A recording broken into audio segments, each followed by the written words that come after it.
Hello everyone, you are watching another episode of Radioactive Interviews right here on YouTube. My name is Victoria. Just quick intro here before we get into anything. My last interview that I did was with Chris Biersack, and for anyone who doesn't know who that is, it is Andy Biersack's father from Black Veil Brides, one of like the coolest bands out there. But yeah, I did an interview with him, and I know that I gained a lot more followers, so anyone watching this that is new to the channel, welcome. And anyone who has been following me for a long time and has watched lots of my videos, welcome back. Today is going to be interesting because this video is, as you can probably tell right now, it's not going to be like a one-on-one interview with a band or musician. The way it's going to work today is I interviewed a band from Regina, Saskatchewan, Canada called Coherency. But instead of like a verbal interview, it is a paper interview. So they just did a show at the Exchange in Regina, Saskatchewan, and it was for their album release party for their album that they released back in May called Zero Sum, right here. Pretty cool. It's a really good album, so I highly suggest to go check it out. But yeah, they did this album release party on, I believe it was November 20th at the Exchange, and it looked like a lot of fun. Unfortunately, I couldn't be there, but I'm sure there'll be future shows. But yeah, it looked like a lot of fun. So why don't we get into it and see what they had to say about the show. Okay, so let's get into the interview here. Quick side note, I'm not the best reader, so please bear with me. Hopefully I don't mess up too much, but yeah. It's a good interview though, so let's just bear with me here. So, first question I asked these guys was, how was the album release show? Because they obviously haven't played shows in a long time, and with a new album out and they couldn't even play a show, like, must have had fun doing it, but let's find out. So, how's the album release show? Their lead vocalist, Brendan, said, "It was awesome. The Exchange in Regina is a great venue with great sound, and they provide a lot of support for the local music scene and musicians. We got to reconnect with a band that we had played with many years ago named Shadow in the Mirror, and share a long overdue release party for our latest album, Zero Sum, which was released in May of this year." Their drummer, Chris, also added, "The album release show was great.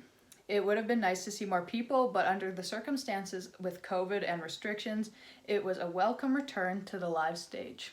So now on to question number 2. How nice was it to be back playing shows? Vocalist, again Brendan, said, "Our world is probably a long way from normal at this point, but it was amazing to be in front of a real audience again after being shut down for so long.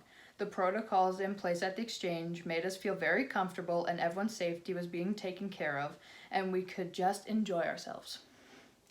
Bassist Justin also added to this, It felt really nice to play live shows again, in a real venue in front of people. Jamming in a basement is fun and all, but it doesn't compare to a pro stage like the Exchange with lots of room to move around, have fun, and showcase our new tunes in front of a live audience. It's something we missed for sure and probably took for granted in the past." Okay, so on to question number 3 here.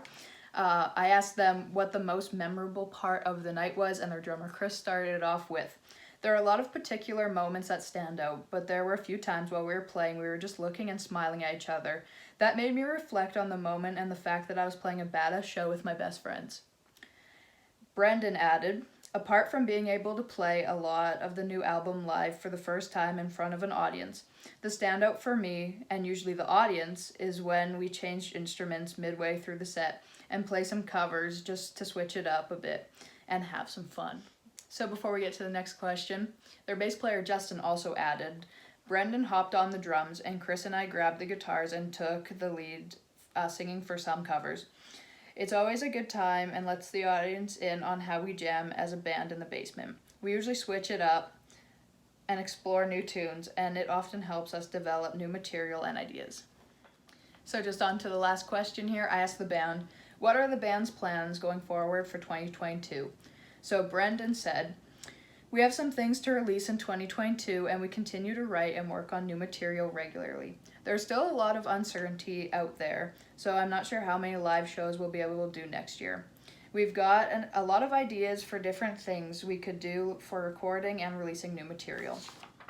So Justin also added to this last question.